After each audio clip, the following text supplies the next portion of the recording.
gentlemen. How are you? Good. So I'm gonna ask you some questions. Go ahead. Okay. So my first one is gonna be, what was your? Tell me about your first job as a child. I was a musician in a symphony orchestra. I studied very young, and then I came to this country with a scholarship, and because things did not work the way I want them to work, you know how life is. So I had to quit music, and I started on my own. I became a legal resident first in the United States, and then 5 years later at the time, I became an American citizen. But in between, I had to make a living.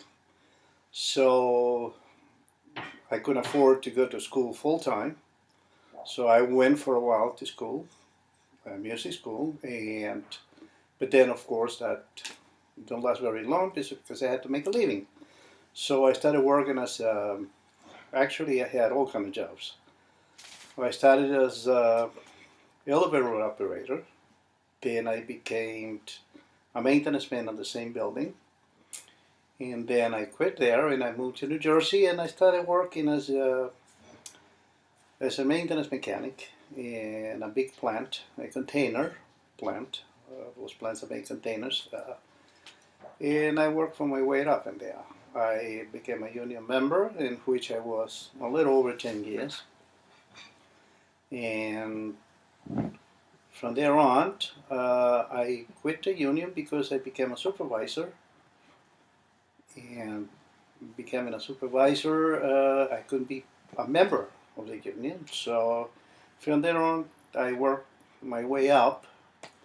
And when I retired, the last 14 years of my life, I was the manager of engineering and 5 different plants, container plants, from fine container to US can to Phoenix container, and so far and so on.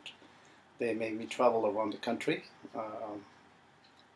solving problems, so to speak, mechanical problems, and that's how I retired. So, what was your experience when you first got to the country when you were young?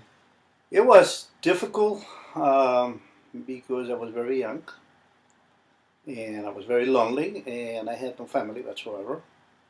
I didn't have any friends either. So it was a little difficult, and then, little by little, um, I had to be a little more proficient in English. I had to study quite hard to learn the language. Um, which, by the way, I still have an accent, but I don't talk funny. You guys are listening funny. So, but it was a difficult thing. But this is it's a country of opportunities, and from nothing, somehow I was blessed to become something. Did you ever have a job when you were in your Uruguay?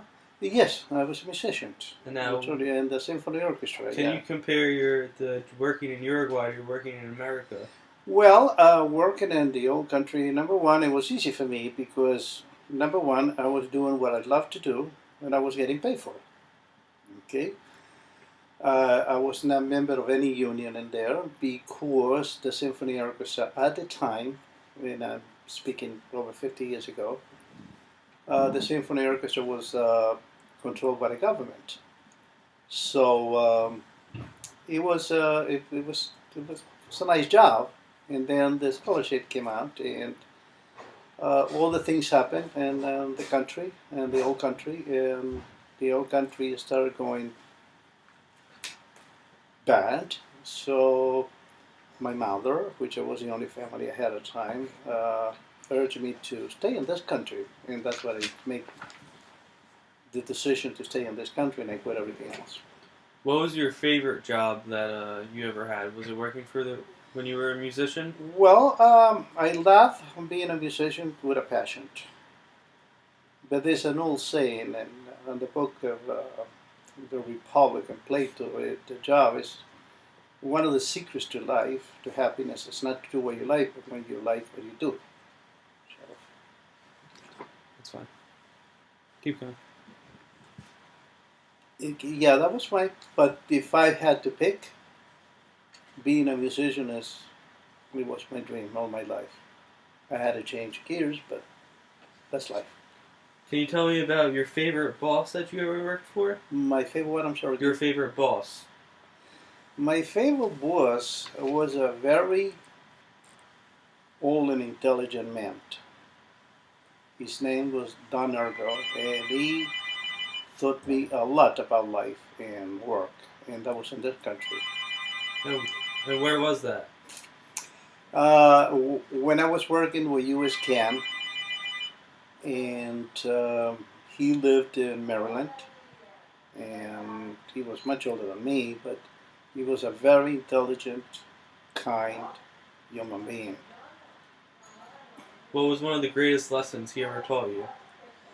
One of the greatest lessons he ever told me it was that regardless of your position in life, regardless who is under you, is we are all the same, struggling to make it somehow in life. You know, whether you're the boss or you're the regular guy, the guy that sweeps. That's one thing. The other thing, regardless of what you do, regardless of what your job is, you absolutely do your best. Okay, whether you sweep the floor or have to repair a machine or you have to anything that you do, try your very best, regardless of the job, and always try to get along with people because you're the boss, but you depend on them. You always depend on people. Now, when you were an elevator operator, what did you think you were going to do after that? Did you know you wanted to be an Well, engineer? I had the dreams to go back to music, and yeah, that did not work very well because the competition in this country is extremely super difficult. And if you're alone and you don't have the means to go to a good school on your own, then it's almost impossible just to work and to study music. You have to devote yourself to music 100%, just like a ballerina does or anything else. You have to devote 100% to it, and I can do it. Okay. So you see that if you don't devote 100%, it's hard to be good at what you do. It's absolutely right. Okay. Now, can you tell me about one of your favorite co-workers that you ever worked with? Yes, it's a gentleman from another part of South America, very intelligent, and the only thing that it kept him from becoming uh, to go up in the positions was because he could not speak the language properly anyway. He could not speak English, he could not write it, so but he was an extremely good mechanic, super mechanic, and I personally don't know many engineers that had the capacity to detect problems as he did. Plus, he was a very good friend of mine. Can you tell me what was your favorite story about him? Favorite story by him? One time I was going through a very difficult time in my life, and I wasn't thinking too straight, and I had this human.